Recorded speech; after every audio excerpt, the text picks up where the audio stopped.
Welcome back to Box 2. Myself, Jamie Jones-Buchanan, supported by Best Western Hotels TB, joined in studio this time by the Leeds Rhinos first team General Manager Matt Cook. Matt, talk to me. Magic weekend didn't get quite nowhere near the result we wanted. How are the boys after an event like that, after a defeat? I imagine somebody like yourself was not quite a part of the performance department, if you know what I mean. Gets a few lads where you can put your arm around them and start to get the positivity going again. Yeah, it's always tough. You know, they managed to obviously have Sunday away from the place and kind of reflect a little bit, but today's been the first day back in, and you can tell they're down in the dumps a little bit, the boys, and I suppose rightly so a little bit. I think they feel that they let themselves down in terms of they probably felt like they threw the game away more than Cass actually earning the right to win it. You know, the error count was a lot higher than you'd want to see in a Super League game. So yeah, they're definitely hurting, but the games come thick and fast, and they've just got to pick themselves back up, and that's where I'll try and do my best. Not getting involved in the coaching side, but on a team manager's side, just try and put a smile on a few people's faces again and get them all excited for what's going to be another challenge on Sunday. I suppose I've had the privilege of being a player, so I get to see a little bit from a playing point of view what goes on behind the scenes at an event like Magic Weekend. And I love it anyway, because whether you're a player or a fan, all the game, the community comes together. But for somebody like yourself, you've got to manage it and you've got to get things right, because there's a squad, there's hotels, there's coaches, there's all kinds of little things that people might take for granted. Just give us a bit of a quick insight into what it's like managing a trip up to Magic Weekend and what's important to get right. I speak, and it's the planning starts months in advance for that. Discussing with Rowan and Rich Hunnix what they want to do in terms of what they think will be the best for the performance, for the result. Whether we go up on the day or the day before, or stay after until the day. A day later for recovery reasons or anything like that. So we start planning that process, way in advance. Otherwise, if you don't, the hotel might not be available if you want it. So the decision this year made to go on the day, but go early enough and have a little stop at the hotel on the way. So all the timing issues then start coming in. You're dealing with the bus company, making sure that we're setting off with enough time. You don't want to go too early, and then you get there too early and you just sat around twiddling your thumbs, but you don't want to get too late and be stuck in traffic. Making sure the food is the right quality of food that they're going to get from the hotel on a pre-match meal as well is important, and probably hovering around a little bit in the room as well to make sure no one overindulges. But the boys are all pretty good, to be fair to them. But yeah, there's a lot of logistics with it. There's, it's not a typical game where the kit man, Glyn, can turn up 2-3 hours before at the stadium and start setting the changing room up. He literally gets less than a 15-minute window to get into the changing room and get everything set up so it's all looking pristine when the boys walk in there. So, being game 3, I think Salford were in our changing room before us from game 1. They'd got the result they wanted, so they weren't in any rush to come out. So yeah, it's all hands on deck. We'd normally only send maybe 2 people in that kit van to set up on a normal day. We had 3 in there. I drove up as well, separate from the boys, with a couple of other personnel, just so that we could all get to the stadium earlier than the team and make sure everything ran smoothly. Even little things like picking up accreditations and handing them out on the bus. It sounds like a really minute thing, but it takes up time and it's a distraction when you just want to be focusing on the game. Cass, they look like they were up for it, and look, they've only won 2 games this year. Prior to that, one was against Wakey, and obviously the other was against us. Got the double now, and Wakey fans giving me a little bit of stick. I'm the old Objective fan now as well, by the way. But just tell me, having played so many games for Cass, spending a big part of your career there, how big is that win against Leeds, that local massive. West Yorkshire derby? Massive. Since when I joined them in 2015, you could sense that derby was sort of getting bigger and bigger. I think it was in that year, and in 2016, we actually, when I was with Castleford, we came here a couple of times to Headingley and got a couple of W's, and it felt like it was it was our sort of feeling of a grand final. They were big games. They were absolutely massive games, and we knew if we were beating Leeds, we'd be there or thereabouts at the back end of the season for challenging and doing something special. Yeah. That's how important those games were to us, and obviously it's still carried over. And even though Cass aren't where they want to be currently this season, just like we're probably not where we want to be currently either, you know, they're still highly motivated. It's still a big derby to them, and you know, for them that's two mini GFs that, you know, that they've scalped on us this season, and I'm pretty sure it hurts us. It hurts me, being now sat on this side of the fence, and you know, being a Leeds Rhino, we want to be winning those games, but you know, we have to put that to bed now, learn and reflect on it, and see what we can do moving forward.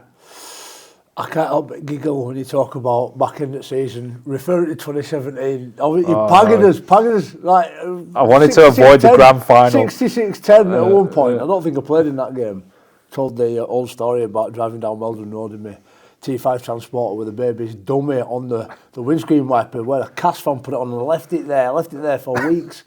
And it reminded me every day, and we got the job done in the end. Give us a bit of an insight. It's interesting, Cass. Cam Smith comes from Cass Academy. And I went there, I did a visit, talked to some of their young people a couple of weeks ago. Blown away by how many trophies are in their cabinet, and you think there must be a plethora, like a conveyor belt of young people coming through this school. They've got all kinds of records playing at Wembley before the big game, the big Wembley Challenge Cup finals. But having made that transition from a club like Cass to a place like Leeds, in the role that you've got now, which is ultimately a management role, give us a bit of an insight into the difference, because whilst we didn't get the win on the weekend, what goes on behind the scenes here is just bubbling. It's outstanding. Yeah. And I'm buzzing every day coming to work. There's some great things going on right across all the teams. But what is the difference coming from a club like Cass into Leeds? I mean, straight away, resources comes to mind. You know, the Cass is, you know, it's the old girl, the Weldon Road there. You know, it's dated, and you know, the facilities aren't the best. And at the time, you don't realise that. You just get on with it, and it's good, and you love it. And it's not until I have walked through the door here, and I'm like, wow, you know, this place is huge. Yeah. The facilities down at Kirkstall are amazing there, with our pitches and our 3G pitch, and then you come to this beautiful stadium, unbelievable hospitality for our corporates, south stands massive and always bouncing, and then Ryan does a great job on the pitch. I'll give him a little plug there, but the pitch is always immaculate there, and yeah, it's just that straight away jumps out at me, the resources there that we've got available to us, and then just the people. You know, I hadn't officially started, it was just before Christmas, and I got invited to come to the Christmas dinner before it even started, and I thought, yeah, brilliant, I'll come to that, and didn't think it was going to be that big a thing. And I go upstairs into the Howard, and there's over 100 odd people in there, and you know, there's people right across the business, whether you're a director or just a cleaner, and I say just, it's probably not the right word to say, but someone else that's doing a different role. Yeah. Across that whole spectrum, there's people that have been here for 20, 30 odd years, and I just find that unbelievable that, you know, people that tend to come to this club want to stay and work for this club, and that says a whole lot to me about its culture, and the environment, and what a place it is to work. And I've been here 6 months now, and I absolutely love it. That's interesting. It's great to hear. 300 professional games over a 16-year period, nearly 300. Nearly. And then in retirement, and a lot of players obviously go on to do coaching or move away from the game. You wanted to stay at it, and you chose this management role. What inspired that? You obviously love the game, but you've chosen to give back in a slightly different way. Yeah, definitely. I suppose firstly, I'd probably say I wasn't the most gifted player. I was one of those players that always had to fight, and you know, I had to be at my absolute best, and you know, I just gave my all week in, week out. That was the kind of player I was, and I wasn't ever setting the world on fire or anything like that. And I can relate, mate. So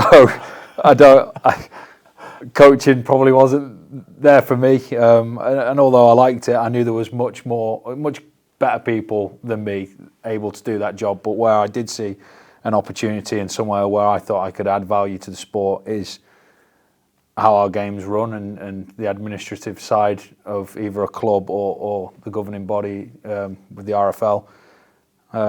So I started to plant those seeds years in advance. It actually started probably back in 2014, where I was starting to get involved with player welfare.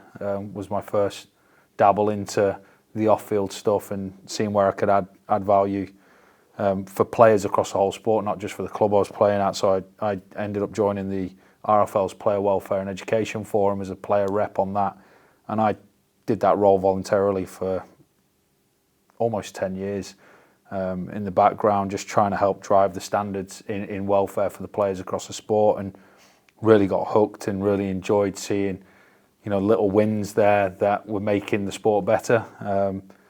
And as I just started to gradually come to that ripe age of looking at retirement, I went part-time at Widnes for a year, and I was just looking around. I'd started doing my business management degree, and I was looking around and I was thinking, right, what can I do as a full-time job? And the World Cup was coming up. Brilliant. And I just saw an internship in team services. Well, I thought that's made for me.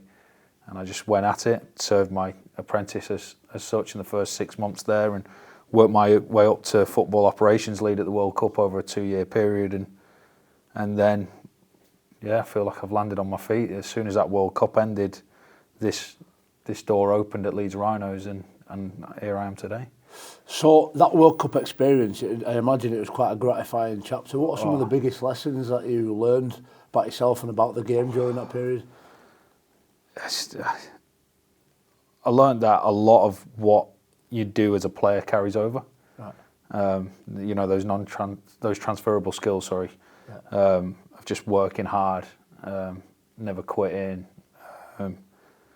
being a good leader when you need to be, and listening, talking, all the things that you do on the field did translate over into that. And for a little while during my World Cup period, I didn't feel I'd seen too much of it. In the build up to the World Cup, it was admin heavy, and it was everything I'd learned on my degree. Yep.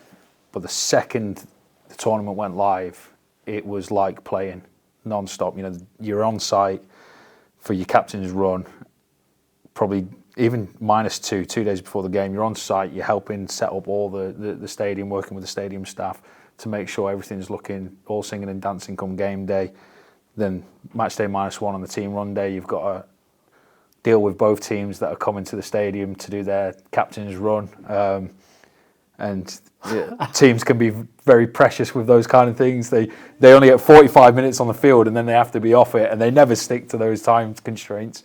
And even one of those, it still sticks in my mind now. The very first game here at Headingley that I was doing for the World Cup was the Australia game, and on the captain's run, got the Australians out there, and they're about 48 minutes into this 45-minute session. I'm thinking that I'm gonna have to be the bad guy that goes over and tells Mal Meninga to get off the field. And you're talking an absolute legend of the game. How am I gonna have this difficult conversation? Which is another thing I've learned in life, how to have difficult conversations. But luckily, I didn't have to have that conversation, because as I'm walking over, Ryan, the Leeds Rhinos groundsman here, decides, I know what'll get him off, and he turns the sprinklers on, and this big jet comes popping up off the sidelines. Class. Completely sprays Mal Meninga in the back. He nearly goes flying, and he's a big man. And I just thought, oh God, I'm going to get sacked here. But luckily, he turned around and he's laughing his head off, and he sees the funny side of it. But that's just one little side story, I suppose. But thinking about some of the characters and the professionalism within the club, who are some of the people that you've really connected with? Your relationships with, like, Rowan, Richard Hunnix, our head of performance. Who are some of the people that you found some real bonds with? Oh, there's loads. You start off, with the playing squad itself. You've got some leaders in there with, like Cam Smith and Mikołaj Ledski. I feel like, and James Donaldson, that are all leaders in that group, and Ash Hanley. I feel like I'm getting quite a good bond with those with the players. And then, like you say, it goes all the way through. You've got the S&C staff. touch wood, everyone likes me because I like everyone else. But there's unsung heroes that you never, there's Helen Schofield in Foundation that I work closely with, just sorting player promos out. We don't like using the word appearance, 'cause it's like them coming and going. We like them... Engagement. Yeah. Player engagement. That's the one. That's the word we're looking for. So we sit very closely on that, working on that, and we have some great laughs. Nige does player welfare, does a lot behind the scenes for the boys to make sure they're all okay and their welfare is good. And we've had a couple of games where the odd players had to nip to hospital after the game for whatever reason of an injury on the field, and he's the guy that goes straight to the hospital with them, looks after the family that might be worried, and he's sat in there until God knows when in the hospital all night if needs be, making sure that the welfare of the players looked after. The staff that I work with daily are the performance staff. So your Riches and your Rowans, I feel like I've got a great connection with already. But then you've got Chev, you've got Grixie, the assistant coach, S&C with Adam McGregor and Charlie. Everyone's great. Adam Cunliffe, the analysts, they're all great. The medical staff, Vass, the club doctor. I was actually at CAS when I was there, so I've known Vass for a very long time. So they're the people I work with sort of day to day, and we're always in contact with each other. But then within my role, I am that person that has to connect, I suppose, Kirkstall and the performance and the training lot with the rest of Headingley and the rest of the organisation. And like I say, that's where obviously Helen that I've mentioned from the foundation ties in. But then there's yourself. I'd like to think we get on really well. We do. Me and JJB. Something at Long Bar, post game. Yeah, oh, that's good Managing the fun. Long Bar. Matt's got to get all the players up there for me to interview, whilst I'm trying my best to entertain our Go members. But it's been really enjoyable. And I suppose when you'd been here anyway as a venue for the World Cup, that's before you apply for the role that you've currently got. What was it about the role, that application, Headingley, Leeds Rhinos, that attracted you to want to come and work here? I'll be honest with you, a good probably year back, so rewinding the clock to probably beginning of 2021, a lot of people at the World Cup were asking me, what's the next step for you? Because we all knew once that's delivered, we'd all be off doing whatever. That was it. It had a definitive end, other than the postponement. It had a definitive end. And then that was it. You had to have something else lined up. So that question kept cropping up quite a lot, and I didn't really know what I wanted to do at first. And then as the months went by, I was like, you know what, it'd be a dream job, a team manager's job, but they're few and far between. A lot of people that have that job are in it for a very long time, and I thought the likelihood of an opportunity to come up would probably be slim. And when that came up with the roles and responsibilities that came with it, a lot of it was the roles and responsibilities I was already doing at the Rugby League World Cup. But instead of doing it for 12 nations, in my head I was thinking I just have to do it for one team, completely forgetting that how big Leeds Rhinos really is and how big that performance, that whole rugby department is, and it's massive when you bring in our women's, our wheelchair, our academy, our scholarship and our reserves, and even the women's academy. There is a netball team, and I haven't actually touched onto that much yet in the 6 months that I've been here, but that's another area of the business that's just huge. And for me, I feel like I'm living the dream, really. It's the biggest rugby league club in my eyes probably in the world, and I've got the dream job, the job I wanted to do. It's non-stop. It's never an off day. The phone's never off. And the missus probably gets a bit annoyed from time to time, but I like to think I thrive and really enjoy it.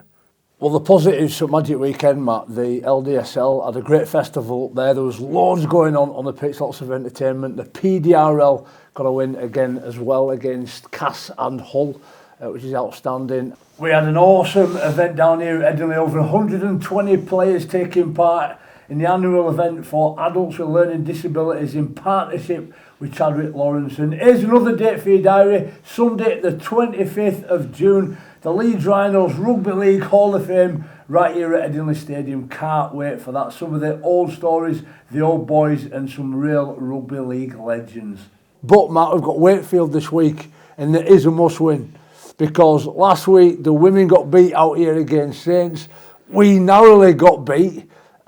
Great performance, by the way. Really enjoyed that game. Leeds United got relegated, and then obviously Cass this week. We're melting. We're desperate for one. Are we having it this week? The City Matt? needs one. The City needs a win. Yeah, look, it's going to be a tough challenge going there, without a doubt, and they're sat obviously at the bottom of the table there without a win. So they're desperate themselves and looking for a win. You could have Luke Gale running out there this weekend, and with Fafita back over here now, had his first game at Magic. He'll be back out there looking to be a bit of a wrecking ball, I'm sure. But we need to get there and do the job. It's time for us to start picking some points up and clawing our way up the table ourselves. And it's never easy going to Bellevue. Execute what you need to execute on the field. That's going to put you in the best position, ready for Sunday.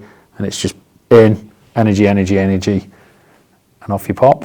I can feel the energy from Matt. He says we're on. I believe him. Big thanks to Matt Cook for joining us right here in Box 2. Let's keep marching on together. Let's get to Wakefield this weekend, and I'm sure we will get the win. In the meantime, enjoy the sunshine. It's been lovely outside, and we shall see you next week. God bless.